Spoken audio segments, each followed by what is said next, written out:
Buongiorno. Hi. Hey everybody!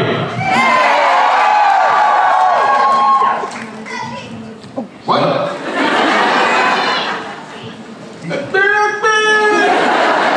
That's all we got. Who have we seen this morning so far? Yeah. Good to see all of you. Good to see the rest of you.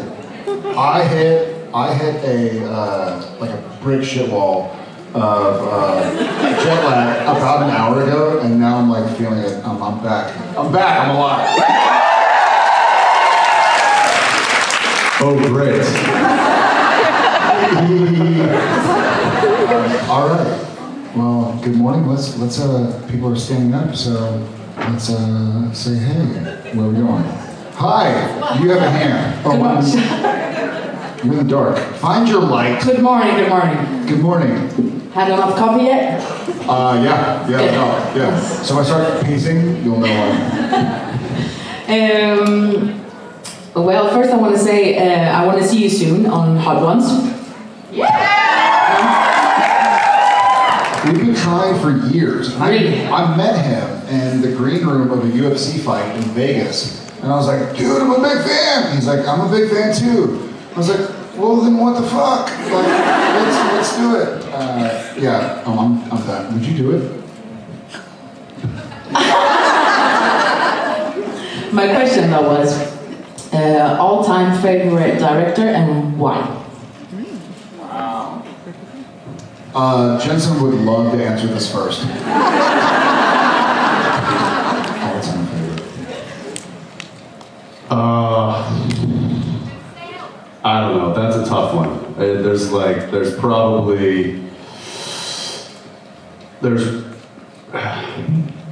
a good 3, 4, or 5 that it would be hard to kind of rank those above or below. I'll pick one because I think that I think I had the most time working with him as him as a director, he's an actor, and also he was also responsible for the other guys coming up in the industry. So the other directors that are in that top 5, he was their mentor, and so he's kind of the patriarch of a lot of Supernatural, and that would be Bob Singer.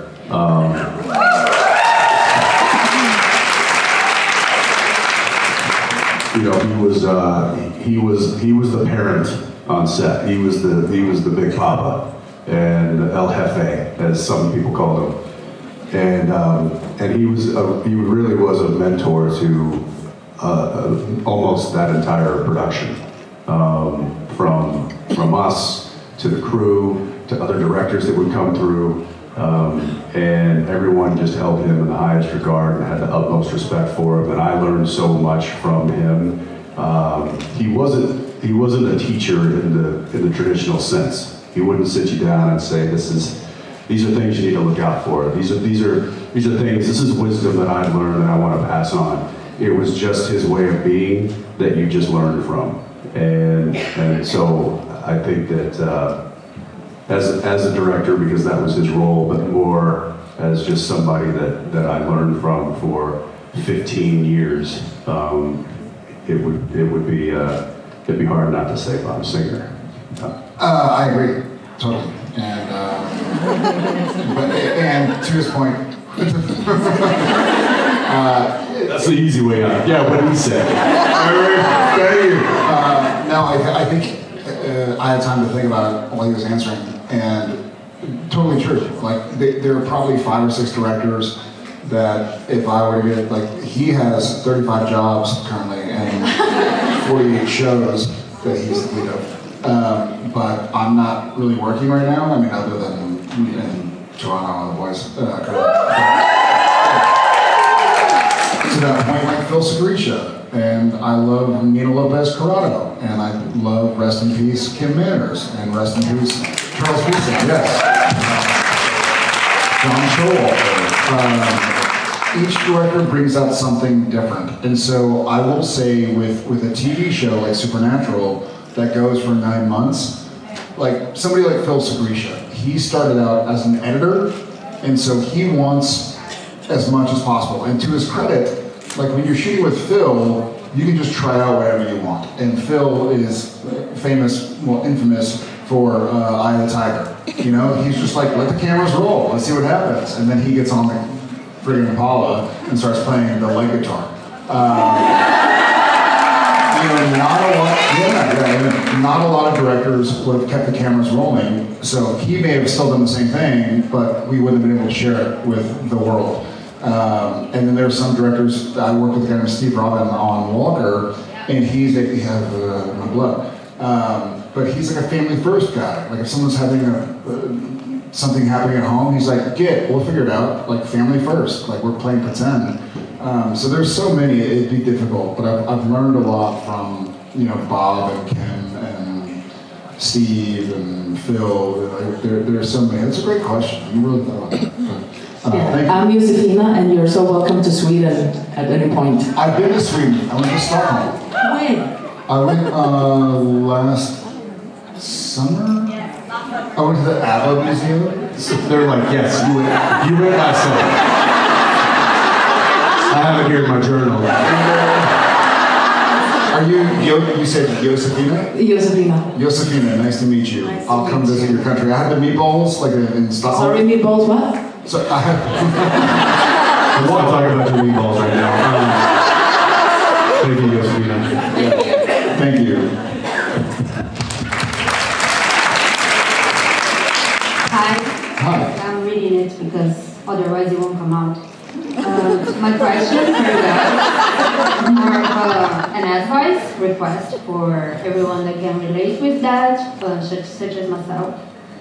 Focusing on the development of your work along the years, not just as Sam and Dean, but your careers, is how to thrive through the difficulties and the problems that we can find along the way, not just in the cinematographic industry, but in the development of all jobs, not allowing it to become like the biggest part of our lives. Just an easy one for you. Why don't you take that I'm interested to clarify how to rephrase to make sure I understand correctly. You mean how to focus on like a work-life balance, or? Yes. Oh gosh. Thank you for that question. I certainly don't know. I think something I realized early on, it's funny because now, and I keep saying this, I'm 42, I've been doing this since I was 17, and for a long time, I was always the youngest person in the room. My friends were all older, I was the youngest guy on set, I was the little brother, I was this, I was that. And it feels like, or it felt like, still at times feels like, it felt like, okay, I'm gonna do this so that I can live my life someday. I'm gonna save up some money and build a career so that I can sit on a porch and have a glass of wine and a cigar and whatever. And then at some point in time, somebody said this to me. They were like, don't wait for life. Life is right now. Like, as a matter of fact, I woke up this morning and my buddy sent me a clip of Rocky, of Apollo Creed going, there ain't no tomorrow, there ain't no tomorrow. And it was like a motivational scene, but it's kind of true, right? Like, just don't wait for life to happen. This is life, So whether it's your career, and so I don't have a big quantity of time I can spend with my kids, with my wife, with my friends, with whatever, so I just try and increase the quality as much as I can of everything I do. It's tiring, for sure, but it's rewarding beyond measure. So just remember that you like, don't wait for life, live it now. Tomorrow's not promised.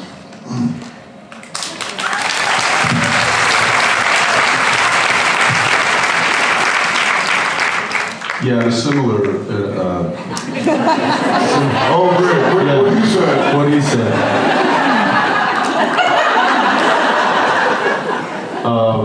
No, it is an important question because a lot of people can get lost with either or. You know, they can get so involved in their personal life that their work suffers, or they get so involved with work that their personal life suffers, and it is a delicate balance. You know, I've found that I'm fortunate enough to my work is something that I truly love, and so I don't necessarily view it as work all the time. You know, if I step back and look at it from a macro lens, it is an artistic kind of expression. So I get to go and I get to do this thing that allows me to flex my, you know, those personal muscles and that artistic muscles and stuff that really means something to me. And I derive a lot of joy out of being on set and collaborating with talented people and other artists.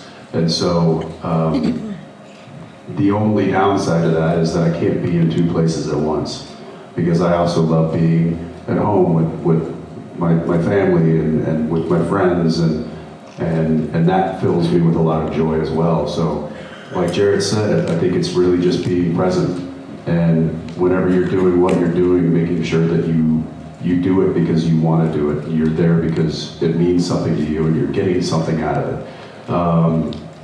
But there's never an easy answer for that, because there's always going to be a struggle with needing more time. And I just try to make sure that the time that I am spending doing whatever I'm doing, that I'm present and I am getting joy out of it. And that's I mean, that works for me, at least I think it does. Thank you. Yeah, thank you. I think to his point, to what we were talking about, part of it also, and I'll carry on, part of it also is like, reward yourself. I mean, we are aware and wildly appreciative that y'all have gone to work for a year to save money and dedicate time to do something fun. Like, fucking do it. Like, we're here. Like, you know, you not like, oh, I'll do it next year, I'll do whatever. Like, do it. Be here. Fuck around. Have fun. Like, have a good time. Smile. Be proud.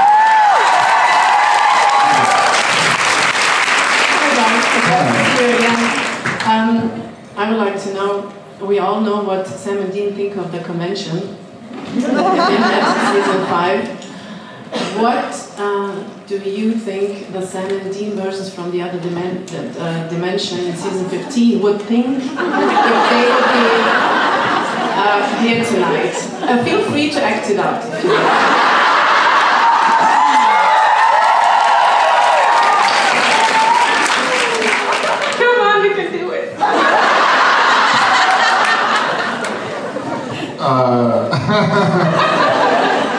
The Sam and Dean in 15 were the purple suit With ones. the private jets. Yeah, private jet, yeah. And the bun. The bun. Obviously no beard. Lots of buns. No beard? No, they don't like the beard at first. Oh, no shit. But then, I forgot. you don't remember. What's your problem with that? Yeah. That's a good question. I don't surround myself with a lot of people like Sam and Dean in Bizarro World, season 15, for a reason probably. They wouldn't, Bizarro Sam wouldn't like my outfit. He likes the high. I have that suit, by the way. I think when Supernatural ended, they were like, hey, do you want any, like props from the show or wardrobe? Like, we're never gonna use this again because I'm a weird sized guy anyways, and they made it for me, like high, what do you call it, high waters? Pants? The pants that don't go around? High waters? High waters. And now they're like back in style. Like if you have pants that don't go to your ankle. So maybe I should pull it out and wear it. What are you talking about? Posh Sam would also talk about fashion, so it's okay. Fashion. He's already there. Yeah. Here's what I think. I think that Bizarro Sam, can we call him that? Bizarro Sam, alternate universe Sam. He's probably a hypochondriac, so this would scare the shit out of him. He wouldn't like it at all. I think the Bizarro Dean would probably say, wait a second, there's hundreds of beautiful women that want to hug me.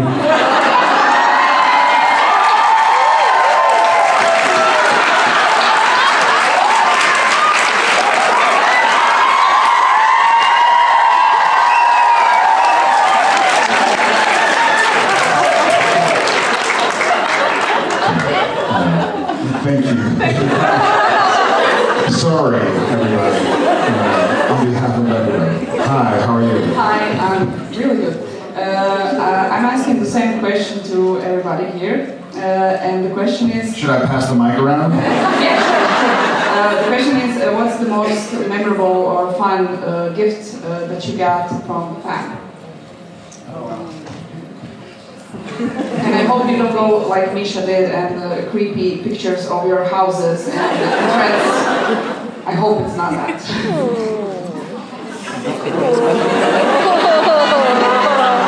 You said the best? Well, I'm hoping for the best, but if you have like... She also said, you said best or most memorable. Yeah. And to that I have an answer. Let's hear it. There was a picture we received one time. It was pre-JIB15, pre-AI or whatever, but it was well photoshopped. Of me and Jensen and Misha and Brock Kelly, as a matter of fact, engaged in a certain act. That may have been the inspiration for Rob Benedict's character in the book. So I don't know about the most special, but that was the most memorable. I can't get it out of my fucking mind. Great, so if you have anything like that, give it to him. It'll be so memorable for him. I'll say there isn't one specifically because there's been a few of them, but the ones that I've been the most interested in, I would say, has been photo albums that I have gotten from some of you that have really been like a walk through time. And there's really been some thoughtful ones put together of, you know, every convention or every job that I've had, or, you know, anything that any kind of personal photos that were put out there or something. There's just been there's some very talented people and artists and stuff amongst this fandom that have created some really brilliant things, and we've been fortunate enough to be on the receiving end of that artistry many times, and to not only appreciate the time and the effort and the skill that it took to put something together like that, but also it kind of takes us down memory lane in a beautiful way. And so I've been fortunate enough to receive a few of those in the past, and they're just a lot of fun to kind of flip through and look at all the things that we've done and how far we've come. Yeah.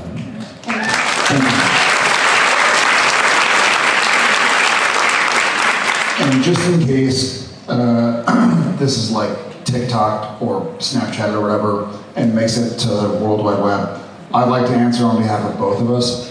The most special things we've ever received were like our Rolexes, our gold cars, just fiat currency, you know, Bitcoin.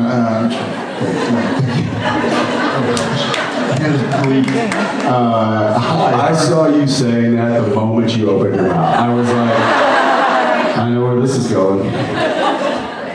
Free cars, houses, jets. Well, you said fiats, so. Yeah, car currency. How are you? Good morning. How are you? Good morning. Afternoon. Afternoon. Hi, my name is Shira. I was here 2 years ago. I took a picture with you as a mermaid, and I got a wonderful confession from you, Jensen, that you were actually a merman before, and that was wonderful. So thank you for that memory.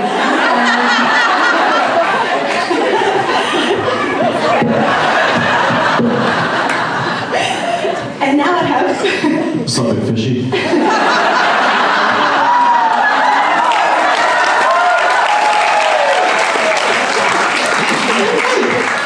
And now I have a game for you to play. I know that you've watched the episodes a bunch of times, and now I would like to... No, we haven't. We have not. I have not. Have you watched every episode of Supernatural? Every single one. I don't think everyone. I don't think I've sat and watched everyone from beginning to end, but I probably like 98% I have. Okay, so I'll make it easier for you. I have a list of episodes. Really, I'm going to name 5 episodes, and it's going to be a competition between you guys. Whoever knows what happened in that episode first wins a point.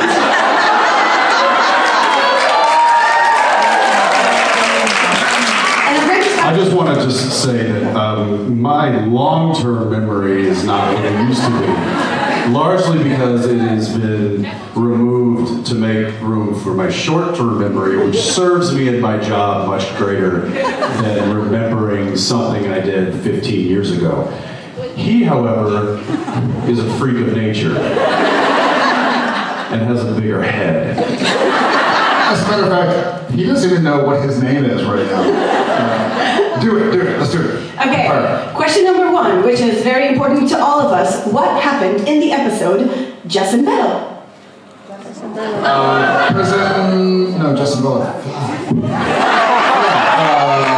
Malik Whitfield. Yeah. Yes. We go to jail. There was a virginal. We go to jail, we're sitting in jail. Yeah, they're after a virgin. Yeah, we were either virgin or something. Yes, very good, yes. I do remember, that was Phil Secretia, and I do remember the outtakes from that episode, because he was trying to explain to you how to say Cialis. Cialis. Yeah, and we're like, how do you know? Alright, okay, kind of. Good, Alright, round of applause. Good job, Jim. Okay. Question number 2. What happened in the episode Time for a Wedding? I get roofied and married Becky.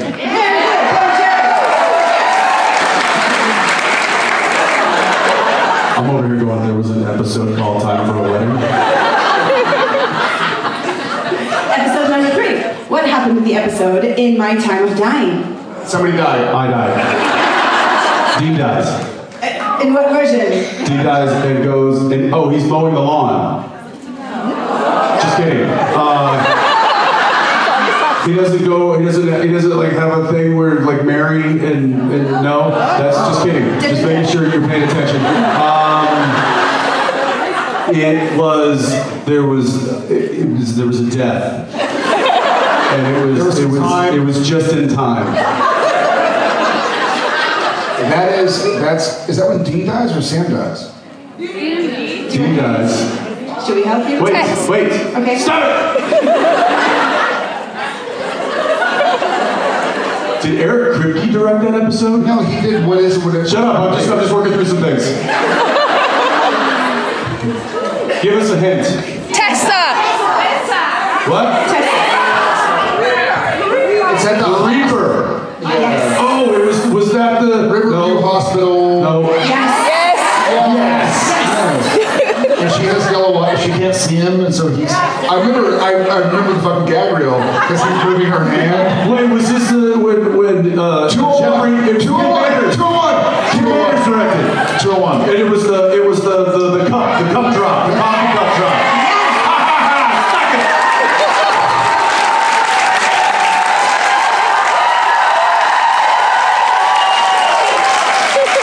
I think that's a fucking tie. Because I said Riverview, I said Tessa, the thing. We'll call it a tie. I agree. Yeah, tie. Yeah. Okay, two more episodes. Okay, Swan. Dark Side of the Moon. Fuck. Pink Floyd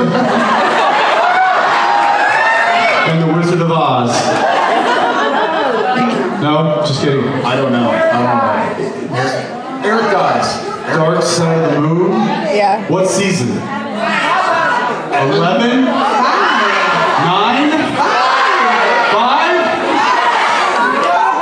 You both die. Dean goes to heaven? No, I'm there too. We both go to heaven. Yeah. We both go to heaven, Yes.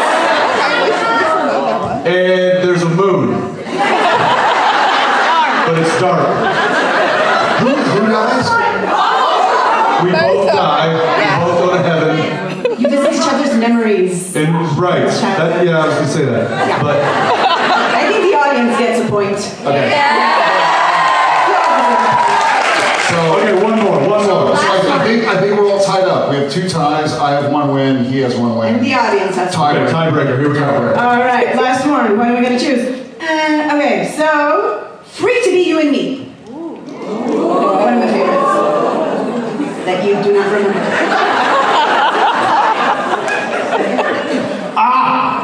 It was you and me. And we were free. To be. Am I close? Season 8. No. 6. Was that 5. 3, 2, 1, 15, 13. Season 5. It's too many seasons! Was that Fight the Fairies? That wasn't Fight the Fairies. No, it's not. One episode before the end. I got nothing.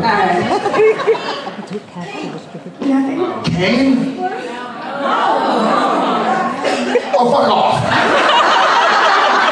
Alright, so when Sam and Dean break up and Sam goes and have his own fictional, own adventure and then... Oh, Sam has a fictional something? No, no. Yes, Sam is fictional. English is not my first language! You had an adventure with the hunters that cut you and tried to feed you demon blood, and Dean went with Cass, and you met... Never mind. You went to the strip club. Sounds like 80 episodes of Supernatural. There's a lot I going just on. love also. No, you remember it was Sam's fictional story. You took Cass to the strip club. But okay, Ty. Ty, Thank you very much I'm for embarrassed. playing.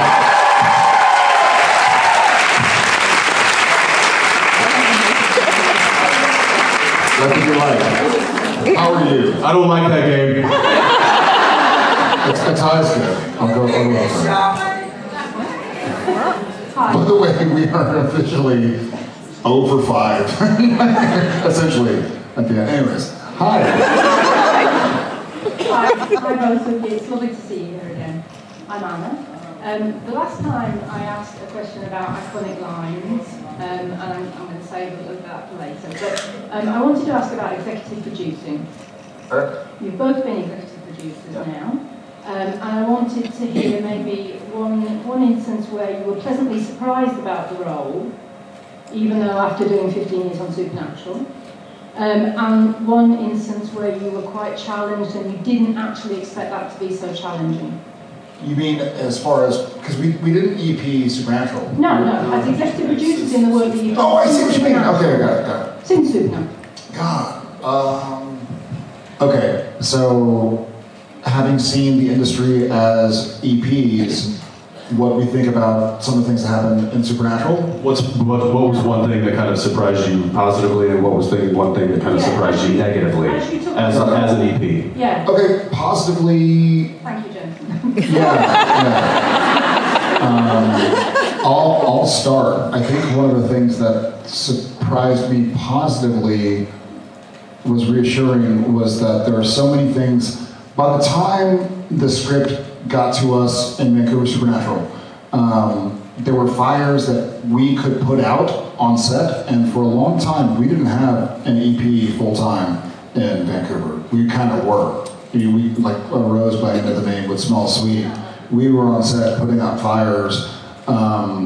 So the knowledge that if you get involved early enough, you can not, burden set with it.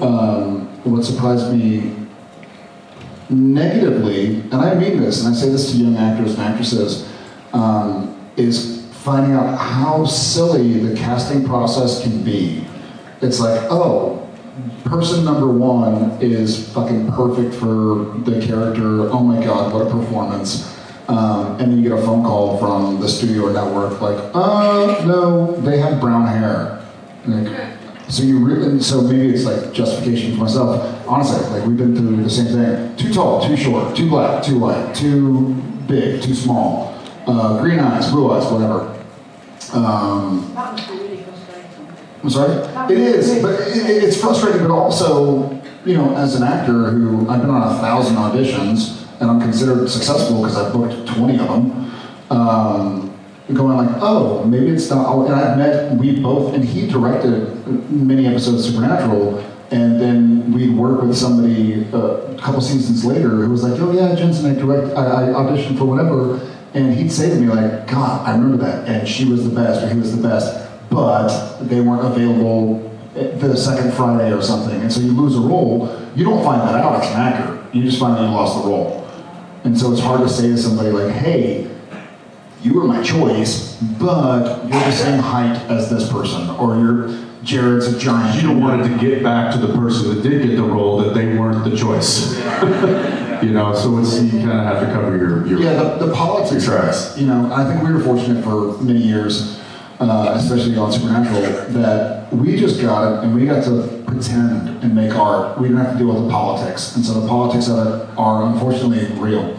And you just hope that whoever you hire has the wherewithal to deal with it. I would never want him to know that he was the second choice to play Sam. The fourth. And to me, they just let me choose. And Barry Watson wasn't available. But yeah, that's kind of where I said. The negative is it's a lot more political beforehand than you realize. The positive is that you can make a difference. At least you can be proactive before it gets Yeah. I'd say the positive is the collaborative aspect of it from an early standpoint. So like Jared said, when we would get the script and we would be on set, he and I would be collaborative about how to get done what it is, what in the script says that we need to get done. So we have we have a mission, and that is the script, and it is up to us and the director and the crew to figure out how to accomplish that mission. The collaborative aspect as an EP is collaborating on coming up with the mission. And so that has always been what I've enjoyed most about filmmaking and when I'm on set and stuff, is collaborating with other artists and thoughtful minds and coming up with best case scenarios, and that's just really fun. It kind of gets that kind of team building sense that I really enjoy. The downside of executive producing is that you are dealing with people within your camp, which is the other writer, the other producers, but you're also dealing with the studio, and they have a lot of opinions. You're dealing with the network. They have a lot of opinions. So you have so many cooks in the kitchen, and navigating that and making sure everybody is heard and feeling like their opinions are validated and reflected in the script can be difficult to do. And when people have opinions on certain things, like whether it's a storyline or whether it's a character or whether it's a casting, I will say that in the process of doing the Winchesters, the most frustrated I got and the most kind of vocal I got in my frustration was about the casting process. And I had to really, I thankfully he ended up getting the role, but they drug Drake along for quite a while without signing off on him, and it got to a point where he was doing chemistry reads like twice a week with a variety of different actresses, and thankfully Meg was our choice and she ended up getting it, but they wanted to see more. They were like, okay, that's great, but we want to see more options. And they kept asking for more options for a lot of the roles.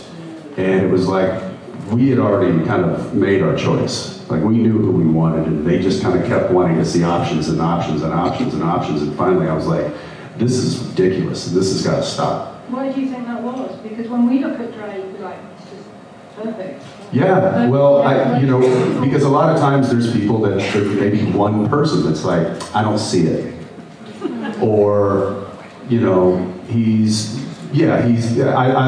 wanted a blonde hair. I had in my mind that the guy was blonde, or I had in my mind that he, was this, or was that, and so that's, and when they're the studio execs, or when they're the people that are head of production or head of this, and they do have a voice, and it should be heard, and you have to listen to them. And you don't have to agree with them, but you do have to listen. And so sometimes it was very frustrating for me to navigate those situations. And I did get a little, I finally kind of blew my top. And I've got a long fuse, as Jared will tell you, and they found me into it when they were in the casting process. And I don't know whether it was, well, it was, funny enough, when I got, we'll call it passionate about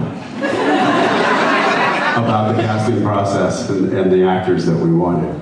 I think that is what tipped the scale, they said. They were like, okay, the fact that you're this passionate about these two people gives us the confidence to go ahead and sign off on them. And I was like, thank you! So that was frustrating. But again, that's all part of it. And it was, my first time doing it. I probably should have handled myself with a little more grace. And now that I know that that's what that process can be like, I'll probably attempt, when I get another chance to do that, I'll have maybe a little bit more. See, I've been telling you this for years. You just lose your temper earlier. I'm not going to lose temper. Anna, thank you so much. You were great. Yeah.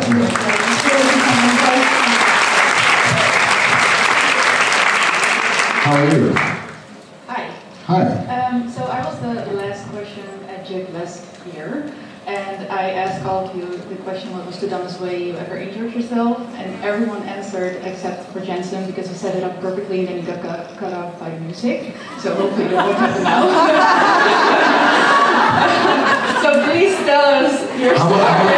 How much longer do we have? It was about the chin, so that's all I know. So the question is, have I ever gotten injured? What's the dumbest way you ever Oh, the hurt dumbest yourself? way Yeah, I've gotten and you said injured. something about Vancouver and your chin, and it was a dark, gloomy day. Oh, yeah, that probably ranks up there as one of the dumbest, if not the dumbest. It was, I was at a friend's house, and it was time to go home. It was late, and I was like, all right, I'm gonna go downstairs, and I think at that time it was taxi. I don't even think Uber was still, like, maybe just starting out. So I was like, I'm gonna go, I'll call a cab. I went downstairs. He was in an apartment building, and I went downstairs. It was on the street, and I was like literally just kind of like, on my phone, like waiting for the cab to show up, and it was drizzling, kind of wet. So the sidewalks and everything were wet, and there was a planter, like just like a built-up kind of brick planter with plants and stuff. It was maybe about that high, and I was just, wasting time, and I thought I would just kind of hop up on it. I didn't notice that the top of it was curved, and it was wet. And so when I jumped up on it, my foot went, and my face went. I don't even know where, like, I guess my arm went into the dirt, and it didn't catch my face. So my chin hit the brick mortar from like a jump. You saw the scar, right? Oh yeah, I got a scar right there on my chin. Split me wide open, blood all over my shirt. And then the cab driver showed up, and he was like, and he left. He left. So I then had to call an ambulance. And the ambulance picked me up and took me straight to the hospital, and I got stitched up. So that was pretty stupid. Yeah. Thank you. Thank you. Good to see you. That's it? That's all we have time for today? That's all we have time for right now. We shall return. And what? Okay, I'm signing off. Final words? Final words. Good. All right. Thank you very much, everybody. We'll see you later.